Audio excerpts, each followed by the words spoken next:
বিশ্বনবী সাল্লাল্লাহু আলাইহি ওয়াসাল্লাম ইহুদির লাশ দেখে দাঁড়িয়ে গেলেন। কার লাশ? ইহুদির লাশ দেখে দাঁড়ায় গেলেন। সাহাবারা বললেন, ইয়া রাসূলুল্লাহ, আপনি দাঁড়ালেন যে, এটা তো ইহুদির লাশ। বিশ্বনবী বললেন, আওয়ালাইসাত নাফসান, এটা কি মানুষ নয়? হোক ইহুদি হোক খ্রিস্টান, এটা তো মানুষ। আমি মানুষ দেখে দাঁড়িয়েছি। আই স্যালিউট দ্য হিউম্যানিটি, আমি মানবতাকে সম্মান করেছি। পড়েন সুবহানাল্লাহ। তাহলে এই জমিনে মানুষের মর্যাদা বেশি, হোক আস্তিক হোক নাস্তিক, হোক মুমিন কিংবা কাফের। আদমের সন্তান হলে, মানুষ হলেই তার মর্যাদা বাড়িয়েছে কে? আমার কলিজার টুকরা যশোরের ভাইয়েরা, মানুষের মর্যাদা আল্লাহ এত বাড়িয়েছেন, মানুষ জীবিত থাকলেও যেমনি মর্যাদাবান, মরে গেলেও মর্যাদাবান। সুবহানাল্লাহ পড়েন।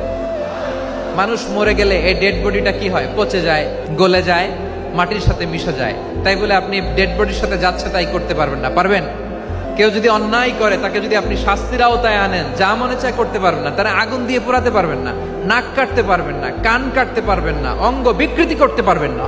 কারণ মানব জাতির মর্যাদা স্বয়ং দিয়েছে কে?